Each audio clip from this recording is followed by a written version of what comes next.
Hi, I'm Darius Lahutifa. Today I'm going to share a management and coaching tip. And this is for all sorts of management, but obviously we are going to apply it into sales. So as a manager, as a coach, or as a leader, one of your team members comes to you with a problem and they have a question. They're asking you, bringing up a problem or posing a problem or asking you a question. The non-trained beginner manager, the thing not to do is to solve the problem right away, the way you think is the right way. That's not something you want to do. What you want to do instead is to ask them the question of how they would solve it. Here's an example. Your account executive comes to you and says, the procurement director asked for 60 days payment instead of our standard 30 days. What should I say?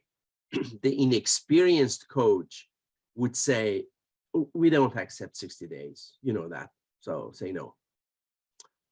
The experienced coach would say, what do you think?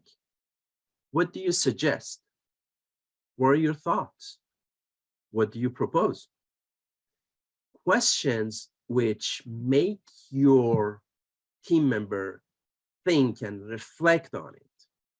Why are we doing this? There are a lot of benefits of acting this way. First of all, we are inviting them to reflect. We don't want to give them the answer. We want them to become autonomous. We want to help them develop themselves and understand why we are doing things that we are doing and not taking orders. Second one is that you want to qualify them. Always be qualifying, including your team members. If you can qualify your team members, know where are their weaknesses and where are their strength points, you can help them better on the long run. So if persistently and consistently they come with the same type of problems and you qualify them, understand what are these issues, you can better help them, guide them with maybe enroll them to a course or suggest a book or spend time with them and helping them learning a few concepts. Third benefit is that it's not you making a decision, it's collegial teamwork of figuring the solution rather than you saying, this is the way to do, go do it. You help them find the solution. In this example, where this account executive, your sales rep, comes to you and says, they're asking for this thing or that. And you ask them, what do you suggest? Depending on the context, you can ask additional questions, help them reflect on it. For instance, why do you think they are asking for this? What happens if you say no? What happens if you say yes in the future? How is this impacting our relationship? How is this helping us closing the deal? So here are additional questions that you can ask around the concept. So the general question, which works all the time, is, what do you suggest? What do you think? What are your thoughts? How would you do it? How would you do it if this was your own company? How would you do it if you were going to make the decision on your own and make a response without consulting anyone? These are the questions you want to ask. I became a CEO at age of 28, so I had to learn a lot of techniques about management.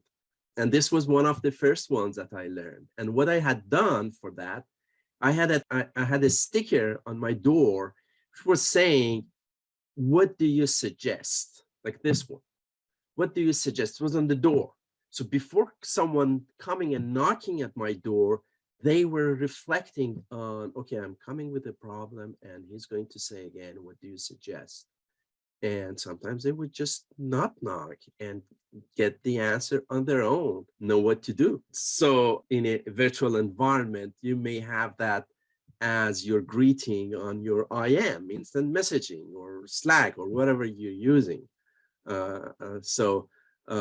Just a tip of invite them to reflect. It's a very similar process as in objection handling. You know, the same way when a prospect is bringing in an objection, instead of handling that and answering to the objection.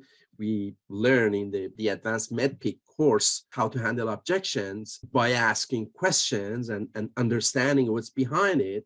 Same thing here. Instead of directly answering, first qualify the context and help them figure it on their own, and then fine tune it with them instead of right away giving the answer, and get them used to a situation where they are going to take orders, they're going to take guidelines, and they become dependent on you. As a coach, remember, your goal is to develop your team members, to make them independent, make them decision makers, make them become better persons. So that's one of the ways to do it. I hope it's helpful. If it is, share the content because it helps anyone, any type of management, and subscribe to the channel or follow. Thank you.